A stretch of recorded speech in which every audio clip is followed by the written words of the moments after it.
I begin today by acknowledging the traditional custodians of the land on which we live and work as the first people of this country and pay my respects to their elders past and present. All right. Now, what is PESCI? It is an abbreviation, right? So we need to better understand what PESCI means as such.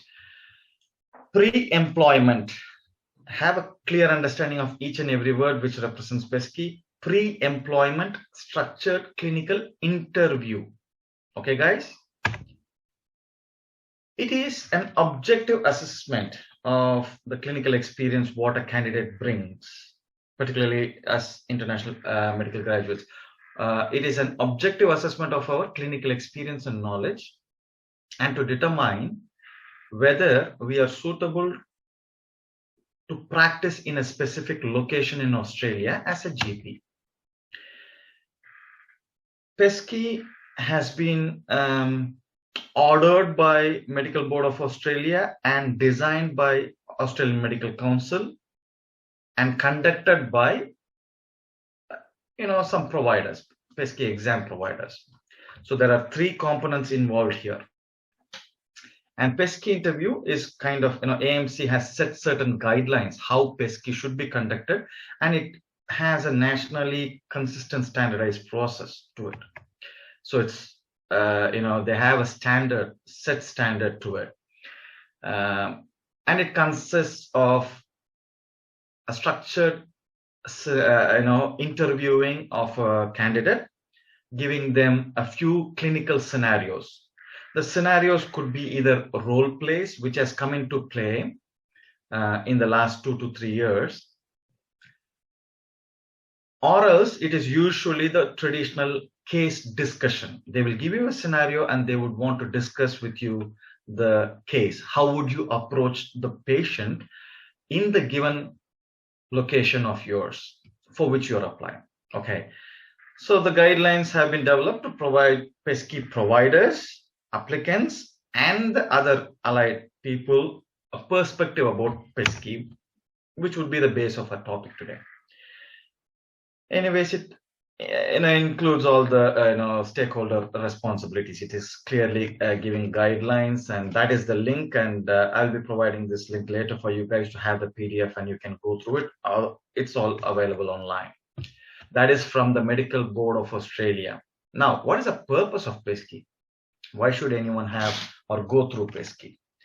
Basically, it is conducted to establish, assess an applicant's knowledge, skills, and experience.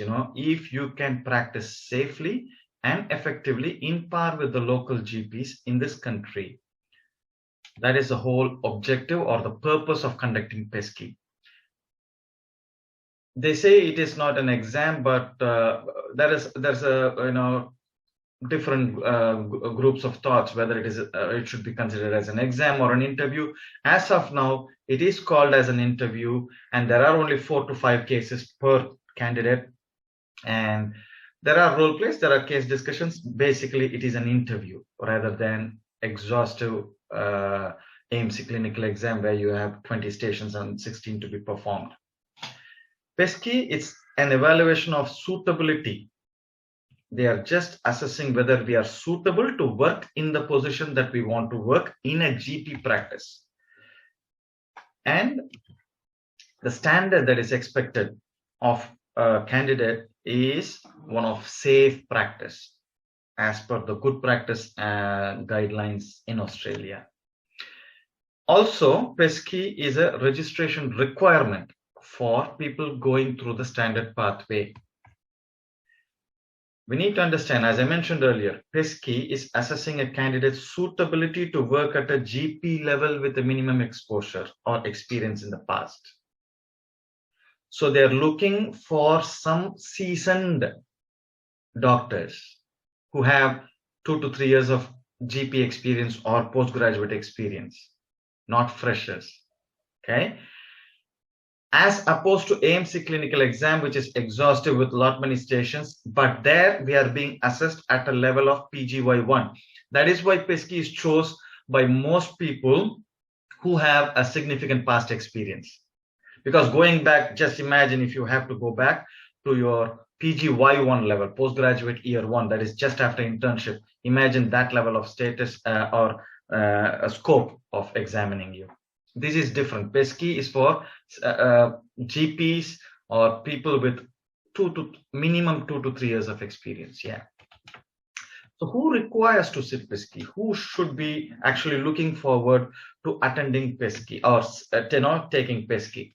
Now, who decides that? Medical Board of Australia decides who needs PESCI, and they have given clear guidelines on who needs PESCI. So what do they say? The board has decided that PESCI is mandatory for all international medical graduates who are seeking limited or provisional registration. There is a tad bit of difference between limited registration and provisional registration, guys. I will get, as we go down, I'll get to those points. So an international medical graduate who is seeking a limited or a provisional registration in Australia to practice in general practice, they need to sit PESCI.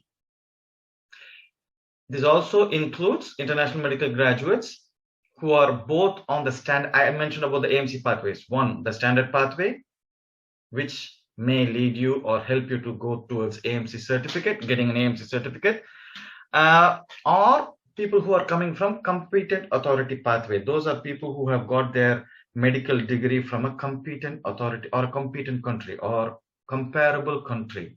Like for Australia, New Zealand, say UK, US, Canada would be comparable countries. So the language, the education system in the medical colleges are very, very similar. So they are comparable. So those people would come under competent authority pathway. The rest of us will fall under the standard pathway or specialist pathway, which is specialist pathway is not something I'm going to discuss today. Standard pathway is what we are going to concentrate on.